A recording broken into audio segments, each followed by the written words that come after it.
What's going on, guys? Welcome to my Chucky TV series, episode 7 first solo review for the series.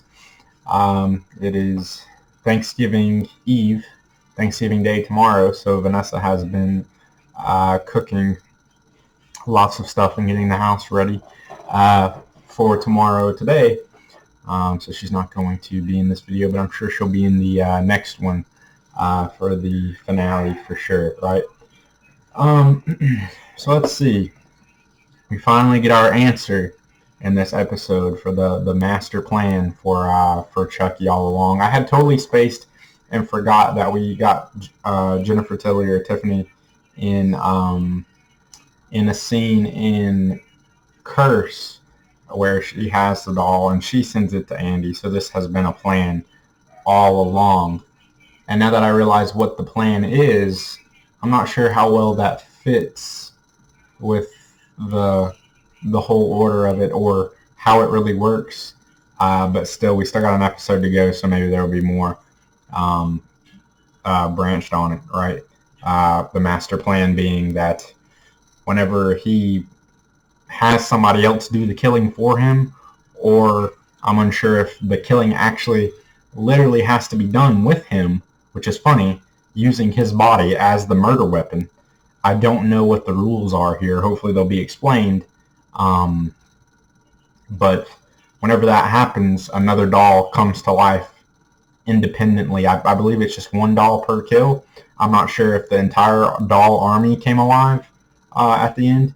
But still, again, the reason I'm unsure about this being the master plan or how it works, because in Cult, didn't he just do the same thing with multiple dolls all at once, right? Or I need to go back and watch Cult. I don't remember. So yeah, does he really need to have people kill for him in order to make that happen? I would almost just prefer him to want to recruit people to kill for him. I mean, it is strange out of character all of a sudden, I guess. But I would have been okay with it, kind of him just kind of doing it just to do it for fun, because of the killer in his past that kind of, helped him be a killer and for him to kind of help other people along as well. But anyway, I got my list of notes here, breaking down the episode a little bit. We'll go through it. There's a little bit later. Usually I would have just had to watch the episode and it would have been on the brain, but it's been about a day later now than usual because the episode got posted really late as well. So kind of push multiple things, got this review pushed back. All right, so Lexi, just hate her character. I think I liked her character better whenever she was a bitch, because her being nice all of a sudden just feels so out of character, so forced, so strange that she could just make a 360 like this. She's not making fun of Devin for his dead mom. She's just giving him a hug for it. Whenever she made fun of not Junior, the other guy, can't even remember his name, the main character, whenever his dad died, right, she made fun of him. So yeah, just super strange, out of order. And then at one point in the episode, she calls herself family. She says that she's their family. It must have been a different character at the start or something. I don't know. She's just whoever the writers need. That's the thing. It feels disjointed from the start, and now we have this like I've said, Stranger Things type group. I don't really like that too much, especially with Lexi in the fold. I really don't like it. But okay. And then Tiffany comes in at the funeral like a cartoon character. It felt like she just feels so out of place compared to everybody else, which is fine. There are people in real life, of course, rarely, but there are people who just have that presence and feel like that. So, and she kisses the dad. Let's see. I put in my notes they missed an opportunity for the Swedish meatball reference whenever I think Tiffany is making something for Chucky because the dogs are making a lot of noise in the background. They did make a Swedish meatball. For some reason, I know, but that's what I'm saying. But they did end up doing that reference later on. And then let's see. So it takes place we get it. It's taking place in 1988, I believe. The flashbacks. I meant to look how far off that is from Child's Play. Not that it really matters. because we only have one episode left, and I don't think they're doing a season 2. But okay, so this is the same year as Child's Play, so Charles is going to have to get to, I believe, Chicago. Probably in the next episode, we'll see why they decide to move to Chicago or whatever, and we'll get to see the events of Child's Play, how they started to transpire, maybe even leading right up to that moment. I think would be cool. Let's see. They make a reference to Andy's bad driving. Kyle does, talking about he's a bad driver. I don't know if that was just like kind of back and forth, or if that was actually something from Child's Play 2. It seems like I vaguely remember maybe Andy driving and crashing the car into the toy store or something like that, maybe. Driving him and Kyle away. Maybe not. I need to rewatch a lot of these movies. No. No, that's not a reference to that?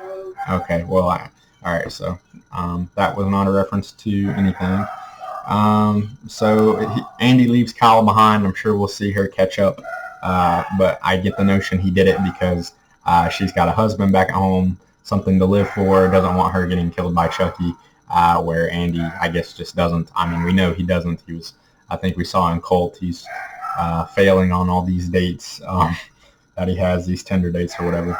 He's just really antisocial.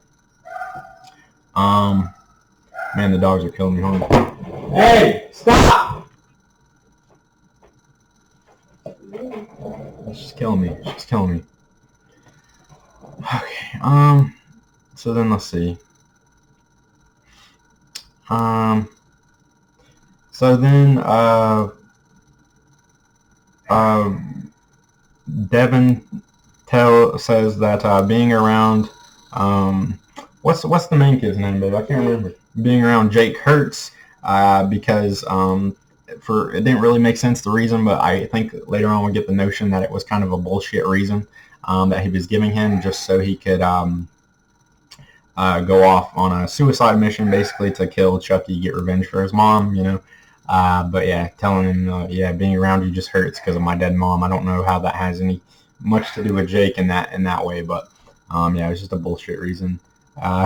Chucky's fucking shit up when he's not even there because the autistic little girl or whatever at the presentation, they hand her the mic and she says something like, "Chucky's told me to kill mommy and daddy and you." So Chucky's just ruining shit even when he's not there. Like, fuck that up for them pretty bad. Let's see. Chucky is comforting Junior, which was really funny. Whenever Junior is upset over his mom, of course, he's like trying to coax him into killing. And like when he's like rubbing his arm like super awkwardly, but he's, of course, we figure out why he's actually doing it, not because he feels bad for him or anything. Let's see. It's getting obvious to me. I mean, I don't think that I think it was a good idea, of course, to use Nika's actress, Fiona Dorff, however you say the last name, to play Chucky, because they have the same face and expressions and things like that, right? That's the real actor's daughter. But for the younger Chucky, sometimes sometimes it is obvious that it's a female. I mean, because it is, but I'm just saying, sometimes I can see it, it's like, you got the, I don't know what the features are that point out to my brain that tells me, okay, that's a female, in men's clothing and makeup and stuff, or with the shadow, but yeah, you can definitely tell sometimes, but I don't know if I would have been able to tell if I didn't already know, you know what I mean? If I didn't know that was her playing him. Let's see. Too young to have seen Bound. That was apparently a reference to something in which movie was it? Seed of Chucky, one of her movies. I'm unsure if that's actually one of the actress's actual movies or the fake actress's movies. It gets confusing, but you know what I'm saying. Let's see.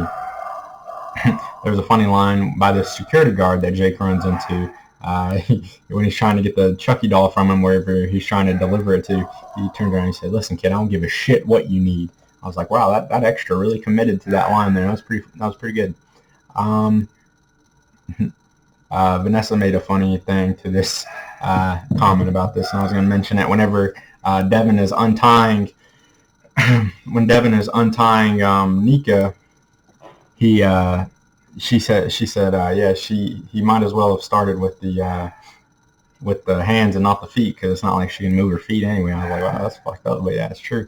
But no, it turns out it was Chucky instead, which is a nice twist that they can kind of use multiple times, like, you know, in multiple places, like who's he got possessed this time, you know. I like the creep. So Chucky's doing so much creepy shit. I like the scene between Junior, right, the main meat of the episode between Junior and his dad. And Chucky's talking all this shit to him. You know, it's funny, saying how he's a drunk and like his twin brother, and doing the whole head twist. And I guess the dad was just really drunk, but I've been freaking out by this shit. You know, I've been like, what the fuck is going on, a lot sooner than what he did. But yeah, eventually he's finally like, whoa, what the fuck's going on, kid? I guess he was just really drunk or something. Let's see. But I did love him using Chucky, actually the doll, because I mean these dolls are pretty. I mean, I've never actually held like the Chucky like doll like in this, but I mean these dolls are pretty big and pretty heavy, right? So yeah, you could probably definitely kill somebody with the keep beating them over and over with it with the head. And again, I don't know if this is in Junior, like kill him with me, not with me, but actually with me as the weapon, which is just crazy, so funny, the most nonsensical kill I've ever seen. Chucky smiling in slow-mo, he's loving it, right? Crazy. Or if he just had to kill because Chucky told him to. I'd almost imagine it was with him. But again, that's just, it's so strange, I think. I don't know how I feel about that as the master plan, honestly. I did want a big Chucky army to go against Kyle and Andy and Jennifer Tilly. I don't know what side she'll be on. I guess she's on Chucky's side, but maybe something will happen, right? Because she likes Nika. But I did want a big army of dolls, but this is just, it's a very strange way to get there, you know. Like I think we've said before, this voodoo stuff is a little bit too convenient, sometimes too silly. But you know, I mean, whatever. But I mean, this is a big deal, this whole storyline, because they've been setting this up since Curse, you know. So was this really the plan all along? I'm unsure. But okay, it's something. It's a show to have fun with anyway, right? Show and franchise, I think, overall. And yeah, and then Junior and Chucky singing together at the end was funny. I forget where they singing. We got the beat, right? I forget. I don't remember the name of that song, but yeah, they were singing together. Chucky's so happy. I've never seen him this happy and enthused with somebody before. But he was like, finally, because he's been trying with Lexi, Jake, and now finally Junior. I think it made sense for Junior to go down this path too. But of course, I'm sure he'll find out that Chucky killed his mom at some point and turn on him. And yeah, and then Andy arriving at the house, about to go head to head and meet up with our Chucky that we've been following along with. So yeah, let's see if he'll dispatch him real quick. But I guess the army is already, it's too late, you know. Again, I don't know if it's one kill per doll, or I don't know. It doesn't really make that much sense, I don't think, or you can't really think about it too much. But either way, whatever the way of getting there, we're going to get there. We're going to get a big army of Chucky dolls versus our survivors, our good guys, right? So good guys. So yeah, super awesome. Andy is there. Kyle will be not too far behind, and then Nika. And yeah, we'll get hopefully a big war for the finale, right? And hopefully they end it in a satisfying way for, you know, maybe a cherry on top for the franchise, this portion of the franchise, I'm hoping, right? So yeah, all right, that's what I got for this review. Let me know what you thought about it, and yeah, I'm sure me and Vanessa both will be back for the finale. And I hope everybody has a happy Thanksgiving.